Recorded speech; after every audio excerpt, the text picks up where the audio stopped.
为期4天的中国共产党第19届中央委员会第6次全体会议周一开幕。据新华社报道，中央委员会总书记习近平代表中央政治局向全会作工作报告，并就中共中央关于党的百年奋斗重大成就和历史经验的决议讨论稿向全会做了说明。19届六中全会到底有多重要？为何吸引了全世界的关注目光？来看看报道。周一起至周四，中国共产党第19届中央委员会第6次全体会议在北京召开。一连4天的会期主要议程是：中共中央政治局向中央委员会报告工作，重点研究全面总结党的百年奋斗的重大成就和历史经验问题，审议中共中央关于党的百年奋斗重大成就和历史经验的决议稿。按惯例，每届中共中央举行7次全会，其中6中全会是在1届中央任满前1年召开，是讨论重大问题的一次重要会议。审议通过历史决议将是此次6中全会的重头戏。决议将总结百年历程创造4方面伟大成就，百年奋斗带来4方面改变，以及党的百年奋斗的重大成就和历史经验。决议还将回答2个重要问题，即全党要坚持唯物史观和正确党史观，从党的百年奋斗中看清楚过去我们为什么能够成功，弄明白未来我们怎样才能继续成功。决议什么意思？就成为成文的这个规定制度予以执行。所以在这个意义上说，我认为这个决定真是承前启后继往开来，把我们党的这个开天辟地的百年大事变，把我们党的惊天动地的伟大事业推进到新的历史阶段。在本次19届六中全会之前，中共历史上曾有2个具有重大影响的历史决议，分别是1945年4月党的6届7中全会通过关于若干历史问题的决议，和1981年6月党的11届六中全会通过关于建党以来党的若干历史问题的决议。中共中央党史和文献研究院院长屈青山认为，这2个历史决议产生的历史条件、时代背景、所要解决的问题有所不同，但都在重大历史关头统一了全党思想，加强了全党团结，为推动党和人民的事业胜利前进发挥了重要作用，提供了重要保证。那么，为何此次19届六中全会专门来总结党的百年奋斗重大成就和历史经验呢？在中国社会科学院马克思主义研究院意识形态与社会思潮研究室主任刘旭宽看来，不断总结经验，促动自我革新，正是中国共产党永葆活力的秘诀。我们党的历史上有11次决议，都是六中全会做出的这种决议。改革开放以后有8个决议，而其中关于党自身建设的决议有4个，那就充分表明我们党在如何锻造自己、如何成长自己这个事情上从来没有放松，始终保持这种高度的警惕，这种高度的责任感。深圳卫视记者注意到，在人民日报、新华社等央媒有关此次全会的报道中，多次提到赶考一词，指出决议是新的赶考之路上交出的一份新的答卷。新华社发表题为《继续奋斗，走好新时代赶考路》写在党的19届六中全会召开之际的特稿指出，在以习近平为核心的党中央坚强领导下，百年大党通过对历史的全面深刻总结，必将进一步凝聚共识，抖擞精神，不忘初心，牢记使命，带领全体中华儿女在中华民族伟大复兴的新征程上再创新的辉煌。特稿提到，强调历史是了解过去的教科书，也是走向未来的营养剂。特稿称，党的18大以来，以习近平同志为核心的党中央高度重视对历史经验的学习和运用。习近平总书记一次次考察革命圣地、红色旧址、革命历史纪念场所，出席一系列重要历史事件、重要历史人物纪念活动，多次就学习党史、新中国史、改革开放史、社会主义发展史发表重要讲话。实践证明，党的历史上每一次对历史经验的系统总结，都使党在新的历史条件下实现了新的团结统一，都进一步推动了革命、建设、改革的伟大实践。赶考这个说法呢，确实是非常鲜活的，因为中国特色社会主义事业是一个未尽的事业，我们这份答卷也是还没有答完的卷子，人民始终在出题，我们党始终在答题，那时代也在出题，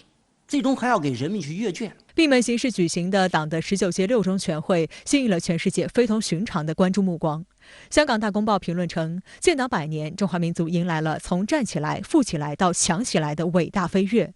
1945年的决议从思想上、信念上加强了中共全党的团结，有力支撑了赢得解放战争胜利、建立新中国、带领中国人民站起来。1981年的决议标志着改革开放新时期拨乱反正任务基本完成，中国走出泥沼，进入了富起来的快车道。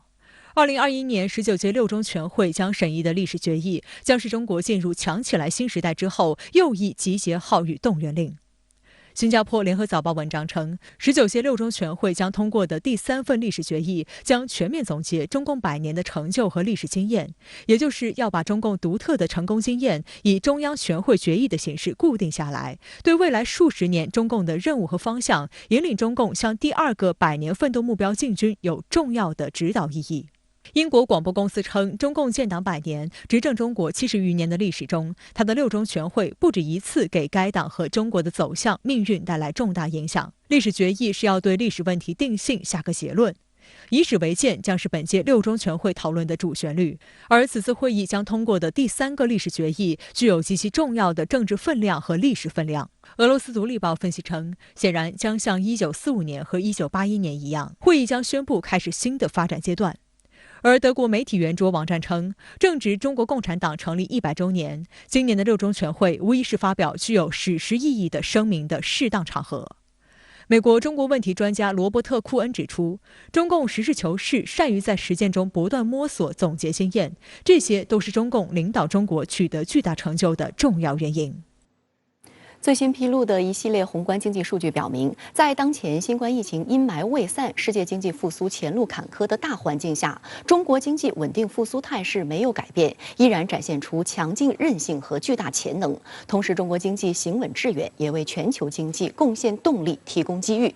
新闻联播从11月2号起推出系列报道，弘扬伟大建党精神，开创历史新伟业。7号播出《中国经济实现历史新跨越》，指出中国经济之所以能够取得那么大的成绩，根本原因还是得益于我们以习近平同志为核心的党中央把方向、谋全局、定政策、促改革的能力。中国海关总署7号披露的数据显示，今年前10个月，中国进出口同比增长22.2%。中国对东盟、欧盟和美国等主要贸易伙伴进出口均保持增长。在当前全球供应链持续紧张的背景下，中国进口加速增长，出口保持稳定，表明中国内需市场潜力持续释放，世界工厂的地位不断加固。中国是全球供应链的一个重要的一环，那这个中国的进出口贸易到底表现如何，对于全球产业链供应链的正常运转影响是十分大的。那么我们也都知道，这个从去年以来受到这个疫情的影响，全球的这个产业链供应链受到了很多的冲击。在这个时候，中国充分发挥了它的制造业大国的这种作用，是吧？那积极的弥补这个国际产业链供应链的这种缺口，是吧？确保了产业链供应链的正常运转，所以呢，很多国家也因此而受益。中国外汇储备规模被视为经济稳定和货币稳定的重要指标，这一数字也同样保持总体稳定。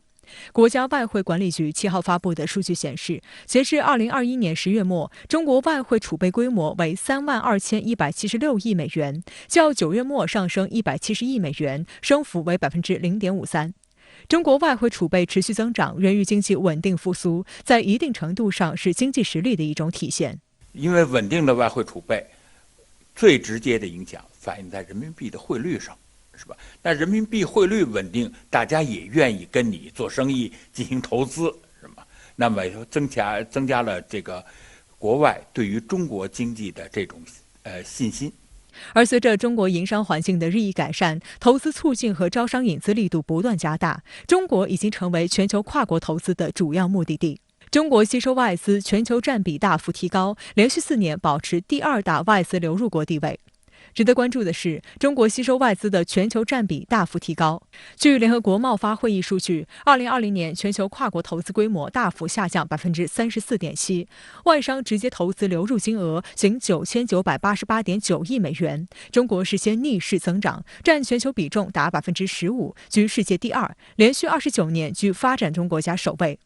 中国外贸朋友圈也逐渐扩大，区域全面经济伙伴关系协定将于2022年1月1号开始生效。RCEP 正式生效是东亚区域经济一体化新的重大进展，将大幅优化域内整体营商环境，明显降低企业利用自贸协定的制度性成本。协定全面生效实施后，将带动全球近1/3的经济体量，形成统一的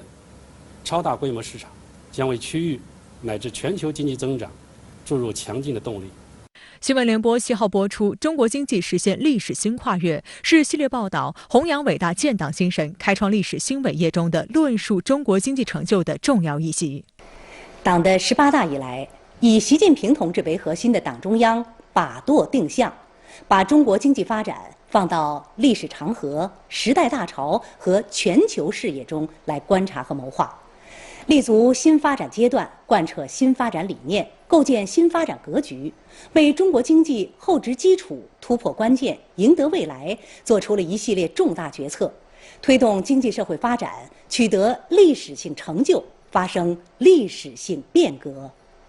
报道指出，中国经济取得巨大成绩的根本原因，以及未来如何更好看清经济长期趋势，实现各项既定目标。我们经济呢，应该说之所以能够取得那么大的成绩，根本原因呢，还是得益于以习近平同志为核心的党中央把方向、谋全局、定政策、出改革的这么一个能力。总书记讲，船到中流浪更急。那么在这样的一个阶段，就是关键在于我们保持正确的前进方向，这样的话才能够使我们的中国经济这艘巨轮呢，才能行稳致远。美国总统国家安全顾问沙利文日前接受 CNN 专访时，对拜登政府的对华政策进行回应。沙利文强调，美国不寻求改变中国，而是想与中国共存。针对台湾问题，沙利文再次强调，美方的目标是保持所谓现状。他认为这种情况符合各方利益。当地时间周日，美国有线电视新闻网播出的一档专访节目中，美国总统国家安全顾问沙利文谈及拜登政府的对华政策。视频中，主持人先是提及中美此前几次对话，询问沙利文是否达到了预期效果。对此，沙利文宣称，美国应该有个正确的思路，也就是美国是否制定了有效的竞争策略，不仅仅是在印太地区，更是在全球范围内能够捍卫价值观，推动自己的利益。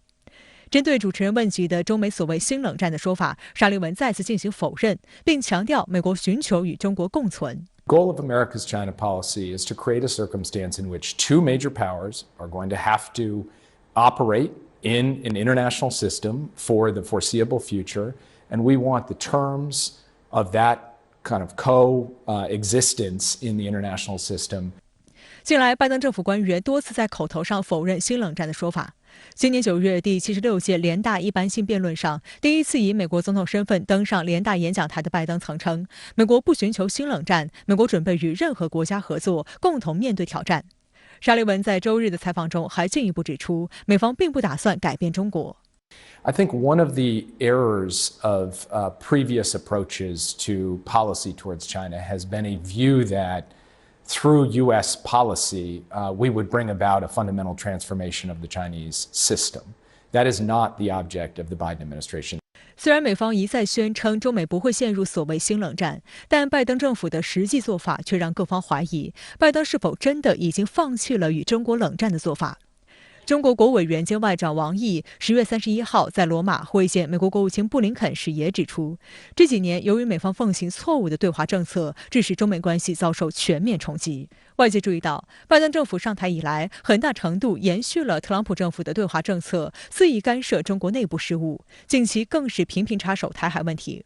新段时间以来，台海局势持续紧张，美国多次宣扬所谓中国威胁论，加紧与蔡英文当局的勾连，向岛内释放错误信号。在周日的专访中，沙利文谈及台湾问题，强调美国政府期待保持台海的所谓现状，他认为这种情况符合各方利益。The United States believes that the status quo in Taiwan has served the interests of China, Taiwan, and the United States as well as the interest of regional security and stability. 对于美军到底会不会出兵防卫台湾时，沙利文并未直接回应，而是强调美国坚持一个中国政策会确保台湾加强自我防卫。We have a responsibility to provide defense articles to Taiwan for their defense. We have a responsibility to help them protect and defend their own security, and we have done so over the course of many years, and we continue to do so in the Biden administration. 实际上，王毅10月31号在会见布林肯时就明确指出，当前台海局势的症结，就是因为台湾当局屡屡试图突破一中框架，而美方对台独势力的纵容支持也难辞其咎。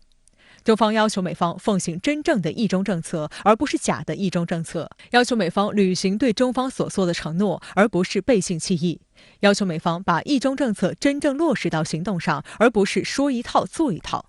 王毅强调，台湾问题是中美之间最敏感的问题，一旦处理失误，将对中美关系造成颠覆性、全局性破坏。美方的错误举动也引发区域国家的担忧。新加坡防长黄永红上周在美国出席阿斯彭安全论坛时向美方喊话，强调台湾问题是一条深红线，呼吁美方不要误判形势。他还提到，各国都不希望在中美之间选边站。即使广大民众希望台海有一个和平稳定的环境，但是呢，有句话叫“树欲静而风不止”。那么背后的黑手是谁？第一个黑手是美国。他希望用台海动荡来挑起对华的这种遏制战略。另一个就是民进党当局，民进党当局呢就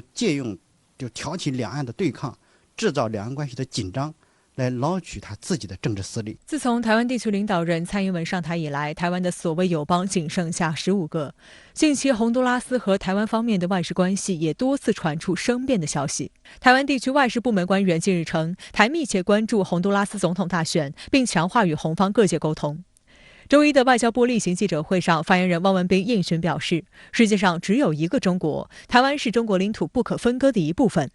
一个中国原则是公认的国际关系准则和国际社会普遍共识，坚持一个中国原则是人心所向、大势所趋。我们正告台湾当局，台独是死路绝路，金元外交没有出路，任何逆历史潮流、挟洋自重的图谋，注定将以失败告终。台湾问题专家李振广指出，由于2016年之后，民进党当局不承认9·2共识，台湾当局开始肆意冲撞国际社会、国际组织的一个中国原则，引发了两岸在台湾的所谓国际空间的斗争。所以，台湾方面的所谓邦交国出现动摇是必然的。近2年来，台湾当局一直在搞以谋独、以美谋独，在国际组织、国际空间问题上一直在冲击一个中国原则。那么，在这种情况下，我们只能以斗争的逻辑来对付台湾当局的这种冲撞。相关话题来连线特约评论员管瑶。管先生您好。美国总统国安事务助理沙利文周日在接受 CNN 电视台名主播扎卡里亚采访时强调，中美关系不是新冷战，称美国希望与中国共存。那么您对于沙利文的最新涉华表态是如何看呢？好的，主持人。那么很显然啊，沙利文他在扎卡里亚主持的这个 CNN GPS 栏目中呢，谈到对华政策，这呢和此前他的公开表态啊是明显放低了调门。那么沙利文说，中美关系不是新冷战，这是继美国总统拜登2个月前在联大讲话强调美方无意对华新冷战之后，美方高官呢再度就美国舆论场上时下正在热议的新冷战话题来发声。一定程度上，这也是呢在回应主持人扎卡里亚的个人观点。那就在上一期的 GPS 电视栏目中，扎卡里亚曾经呢严厉批评美军参联会主席米利上将最新的涉华表态。米利呢鼓噪子虚乌有的中方所谓高超音速武器实验，令美军接近迎来斯普特里克时刻。那么一度呢让美国媒体竞相转引。而扎卡里亚上月底在《华盛顿邮报》的署名评论啊，更是呢对米利的论调火力全开，用了这样的醒目标题：不是斯普特里克时刻，那么我们不该再为所谓的 Cold War Paranoid， 也就是冷战妄想症来喂料了。实际上啊，这不是沙利文第一次上 GPS 节目，年初呢他还是后任国安事务助理时啊，就曾经接受过扎卡里亚的专访，当时呢他也是在聚焦美国的对外政策。那在您看来，沙利文的最新论述面临哪些矛盾与张力呢？沙利文他为什么要再上 CNN 的 GPS 电视栏目呢？他为什么要再度接受扎卡里亚的专访呢？很显然，这位美国总统国安事务助理，他希望借此来释放信息，就对华政策来降低调门，从而呢为年底即将到来的中美元首视频会晤来创造有利氛围。众所周知，沙利文上月在瑞士苏黎世和中央外事办公室主任杨洁篪会晤之后，就中美元首年底视频会晤达成了共识。那么此前在向媒体吹风时沙利文就特别强调，视频会晤将会以极尽技术手段的呈现方式来为两位元首深入沟通创造条件。不难看出，沙利文近期工作的重中之重，显然呢就是要统筹这次视频通话的美方前期准备。所以呢，借由电视专访再谈白宫的对华政策，就是这美方努力的一部分。那么问题马上就来了，拜登声称美国不打新冷战，沙利文也说中美关系不是新冷战，但为什么恰恰新冷战成了美国战略学界时下的一个最热关键词？甚至呢，美国最权威的外交双月刊都在年末最后一期中推出所谓的新冷战专题，其中呢还收录美国战略大师米尔斯海默的文章，他呢直接以此作为标题说 The Inevitable Rivalry， 所谓不可避免的竞争。那么米尔斯海默就声称说，这是所谓中美大国政治悲剧的重演，对华新冷战在美国舆论场上被炒热，难道不正是扎卡里亚所警告的冷战妄想症发作表现吗？甚至沙利文本人他也陷于到这种不可调和的矛盾之中。他接受扎卡里亚的专访播出之后，中国网友的一个普遍反应就是这番最新表述可不可信？就在2周前，《华盛顿邮报》刚刚刊发重磅爆料文章，声称拜登执政团队内部就对华政策取向爆发激变，关系紧张。而沙利文呢，他恰恰就是站在主张对华接触合作的气候特使克里的对立面。所以呢，中国网友不放心沙利文的最新表态，难道不是很自然吗？但是呢，这又恰恰和沙利文他所想要的目标是明显背道而驰的。那在您看来，为什么会出现这种不可调和的矛盾？这是包括沙利文在内的美国对华政策团队，他们必须要认真面对的一个严肃之问。那么沙利文必须自问，为什么他就涉华政策放低调门，并没有他想要的可信度呢？他也必须提供令扎卡里亚信服的一个回答。为什么现在美国政坛有这么多人、这么多势力热衷为所谓对华冷战妄想症来喂料？米利拿斯普特尼克时刻说事儿，震动美国舆论场。但是，难道这位四星将军他本人不也是美国国安会的成员吗？如果类似新加坡防长黄永红这样的旁观者，他们都对此看得一清二楚，台湾问题是美方要必须远离的深红线。那么，黄永红上周在美国本土召开的阿斯彭安全论坛上呢，已经就此发出明确的警告。美国媒体就美方误判台海形势造成的灾难后果，也在发出明确警告。那么沙利文们，他们当然不能对此充耳不闻。言辞表态固然值得肯定，但是呢，外界更加看重的无疑是切实的行动。拜登上周在访问欧洲期间回应记者就所谓中美冲突可能性的提问时他也强调说，中美没有理由爆发实际的冲突。拜登呢还引用了亲生父亲常说的一句口头禅，只有一种冲突比故意冲突更糟，那就是所谓无意冲突，也就是拜登口中的 unintended conflict。 那么拜登此前在回应 CNN 另一名嘴安德森·库珀尔他所谓协防台湾的随口的表述，不就是在为他最不想要的所谓无意冲突来火上浇油，来添柴喂料吗？所以这种不可调和矛盾的根源，正如上月杨洁篪在瑞士再度与沙利文会面时他所反复告诫的，美方应该深刻认识两国关系互利共赢的本质，正确认识中方内外政策和战略意图。中方反对以竞争来定义中美关系，把竞争关系搞砸，尤其在关乎中国最核心国家利益的深红线的问题上，那么一定就会是灾难性的后果。沙利文鼓吹的无灾难的竞争，那么就一定会是镜花水月。好的，谢谢管先生跟我们共同在线分享您的观点，谢谢。日媒爆料称，美日正商讨岸田文雄访美一事。日本新首相为何急于在11月就实现访美？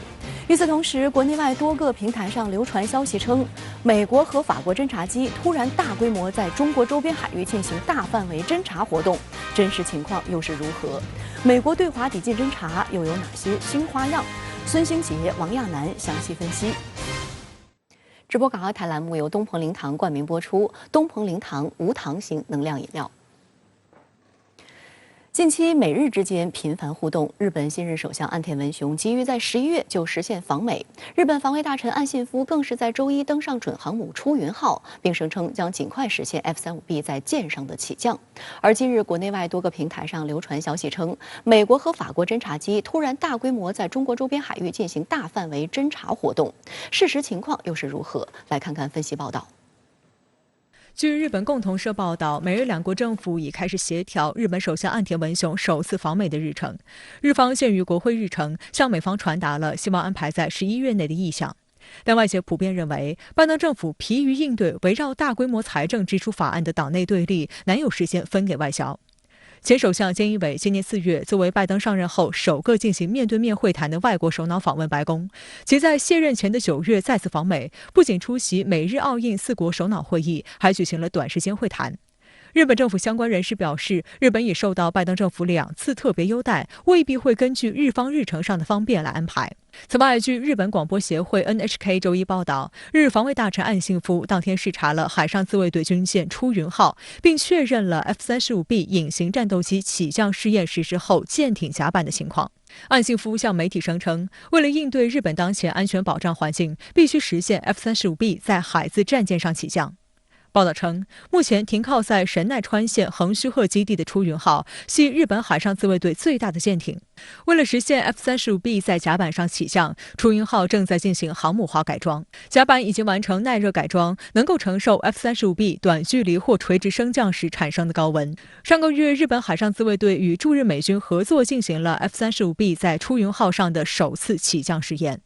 按计划，日本将引进42架 F-35B， 最快于2024年启用。不过，日本方面也注意到，美国推进的美军 F-35部署计划已经亮起黄灯，机体修理和维护等运用成本严重超支，去年估算至少每架达到780万美元，大幅超过了持续性且可接受的预算设想额，出动率也低于目标，性价比遭到质疑。而这也必将对日本引进该机造成相当大的影响。有可能会影响到日本部署 F-35的进度，但我想日本部署 F-35的规模计划不会受到影响，因为在当前这个局面下呢，日本可能一方面呢受到经济方面的压力，但是同时呢，对于日本自己的防卫能力的要求，日本是没有下降的。他一直期望 F-35的服役能够使日本在整个地区在航空主战装备的水平上有实质性的提升。同时，日本也把 F-35的合作项目视为美日之间合作的一个中间计划，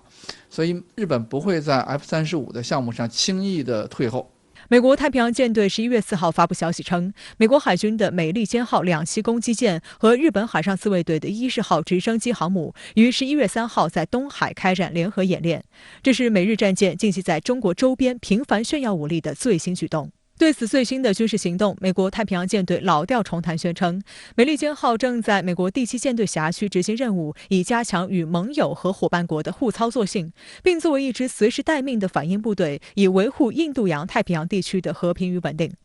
美日大型战舰近期在中国周边动作频频，通过联合演练炫耀武力。美国《星条旗报》10月26号报道称，美国海军在10月25号表示，美国卡尔文森号航母战斗群当天与日本出云级航母加贺号在南海海域开展行动。卡尔文森号是首艘装备 F-35C 隐形战斗机和 CMV-22B 运输机的美国航母，这已经是他第2次在南海执行任务。按照计划，加贺号也将在不久后进行航母化改装，使其具备搭载 F-35B 战斗机的能力。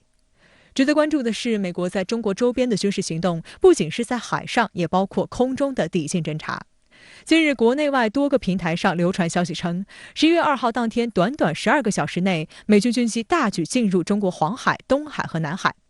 法国空军出动侦察机在东海进行大范围侦讯活动，美国出动了 WC-135W 核侦察机和 18C 侦察机，法国出动了猎鹰20G 侦察机。在传播过程中，此类消息被进一步整合，并配以所谓“倾巢出动”、“大举”、“大规模”等词汇，似乎意在表明这是一次具有明确针对性的实战侦讯和强大的军事威慑行动，透露出一种异常紧张的气氛。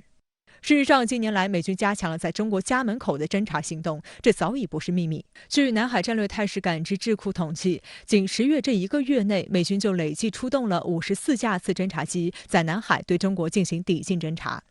外界注意到，此次美军出动较为罕见的 WC-135W 核侦察机。南华早报曾在11月2号撰文称，美军的此次军事行动可能与前段时间美国康涅狄格号核潜艇在南海海域遇到撞击事故有关。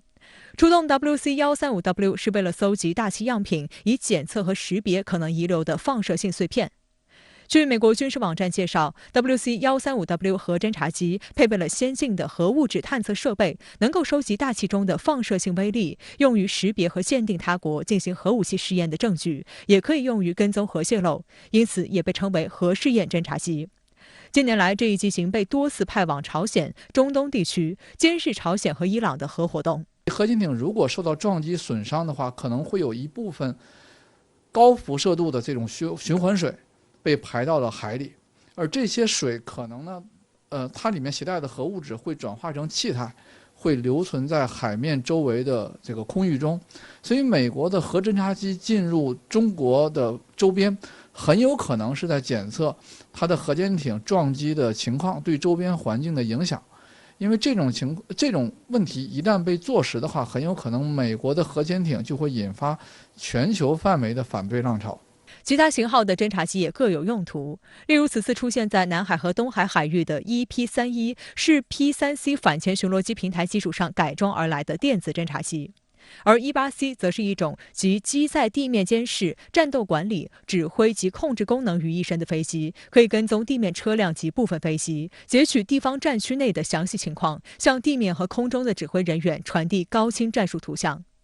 在实操中，美军经常将不同机型的军机搭配使用，以丰富情报库。例如 ，ADS-B 信号数据显示，在10月31号，美军出动了一架 WC-135W 核侦察机、一架 E-8C 侦察机、2架 P-8A 反潜巡逻机和一架 EP-31电子侦察机在南海活动。因此，此次事件符合美国惯常的操作，并没有像部分媒体形容的那样释放了不寻常的强烈信号。至于报道中提到的法国侦察机猎鹰 20G 侦察机，根据法国外交部网站2019年6月的一则国防与安全声明可以看出，其在太平洋海域通常的作业任务是监视往来的民船是否违反了联合国对朝鲜的禁运制裁。另外，从其航线轨迹可以判断，该机型并没有像美国侦察机那样对中国抵近侦察。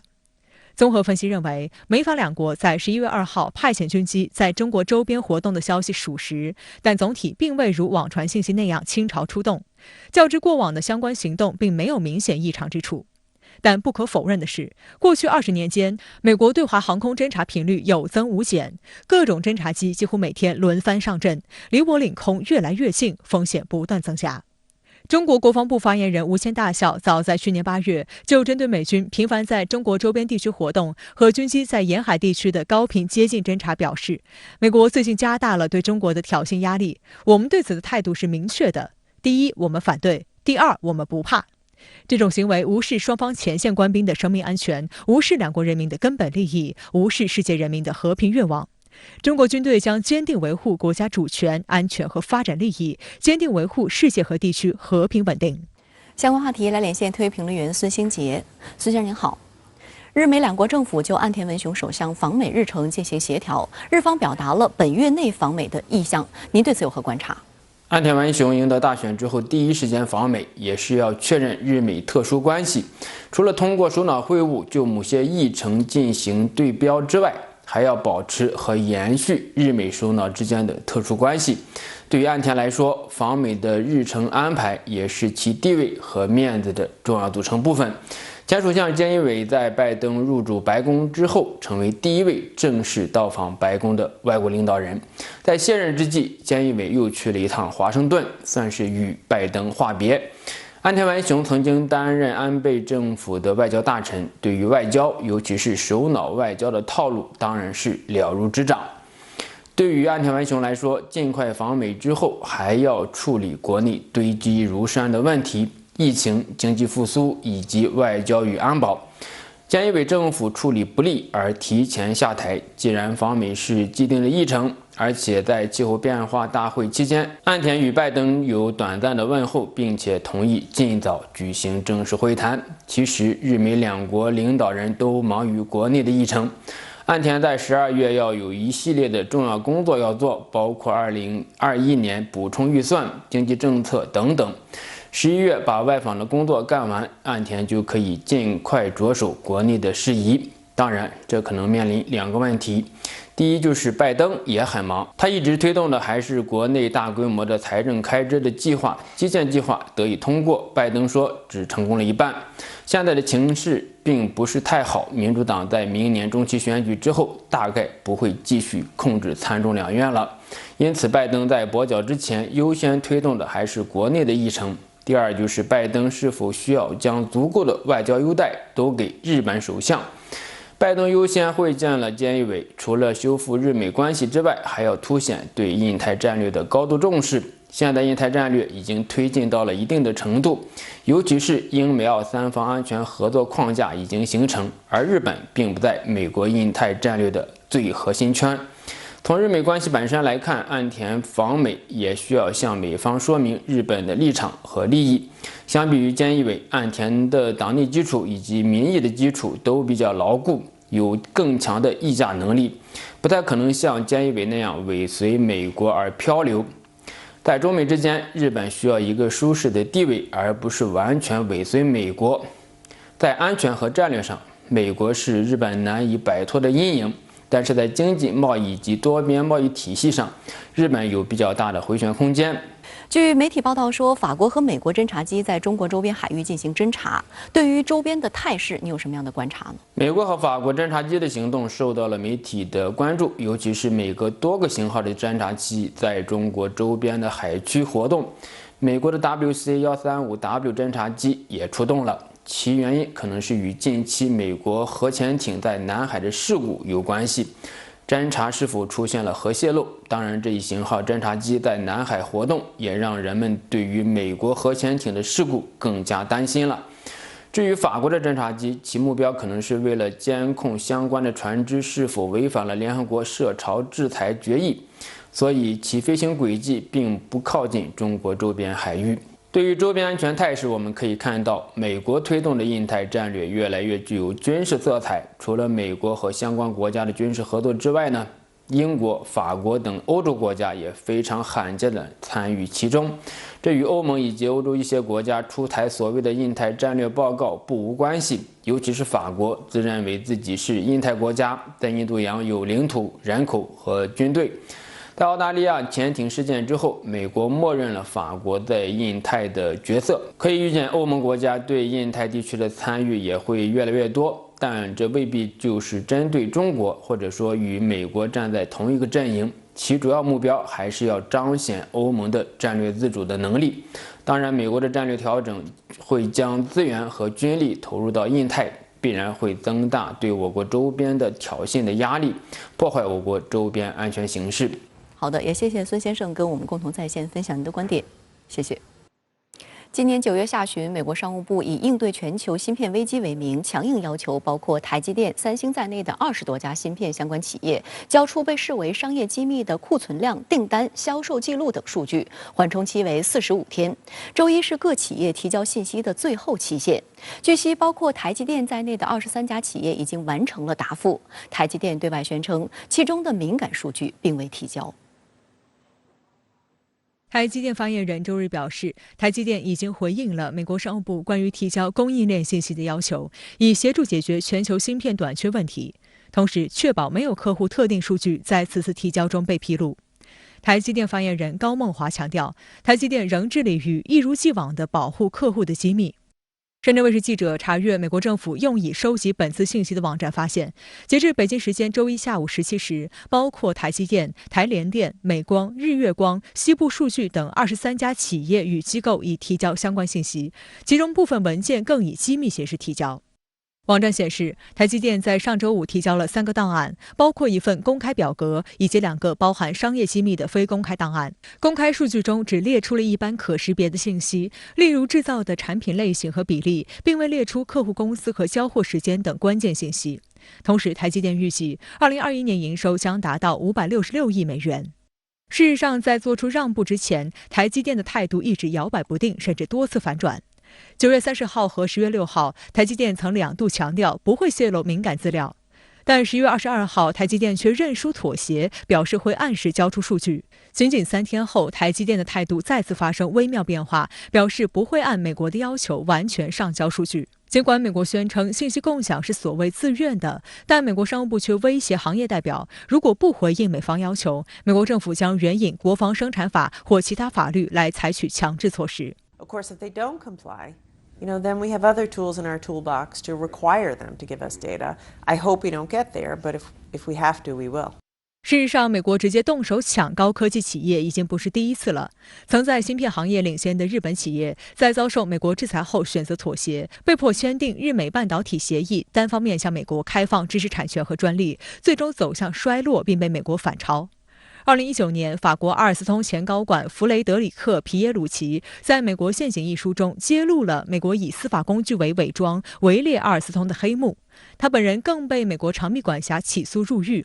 而前不久，法国金普斯公司创始人马克·拉叙斯在《芯片陷阱》一书中披露了美国从注资、入股到换人，甚至不惜动用美国安全部门进行胁迫和监听，一步步抢走金普斯公司的过程。而眼下，应美国要求赴美设厂，美国人进入公司董事会注资，这似曾相识的一幕幕正在台积电等企业身上上演。台湾西林电子创办人吴思忠在联合报撰文称，美国经济深陷困局却不知反思，始终认为压迫他人可以解决问题，或者以301法案逼迫其贸易逆差国，或者以制裁手段扼杀技术领先于美国者，而台积电正因技术领先美国而被盯上。国防生产法它的适用范围是在美国国内生产企业，如果这个企业没有在美国国内，那么实际上美国这是一种数据勒索行为。在美国的压力之下，坐拥三星与 SK 海力士的韩国也在渐渐服软。韩国财政部周日在一份声明中表示，三星电子和 SK 海力士所在的韩国科技公司正准备自愿提交相关信息，并补充称，这些公司一直在与美国就提交数据的范围进行谈判。当地媒体报道称，这些公司只会部分遵守信息要求。外界注意到，美国要求企业提供的涵盖技术节点、客户情况、库存、订单、材料及设备采购情况等诸多信息，很多都属于商业上的红线。库存情况是企业用来和上游芯片设计企业议价的重要筹码，良品率可以帮助企业估算代工流程和成本。订单和客户信息更是企业最核心的机密。业内专家称，如果提交，企业相当于在市场上裸奔，任由美国拿捏。美国政府用这种非市场的这种手段，实际上是完全不讲公平竞争，而更多是通过这种权力逻辑，甚至是霸权逻辑，用一个国家的强权来实现对产业的操控。有分析指出，美国之所以对这些企业痛下杀手，主要原因在于过去1年里，半导体的持续短缺对许多行业造成了影响，尤其是对美国经济至关重要的汽车制造业。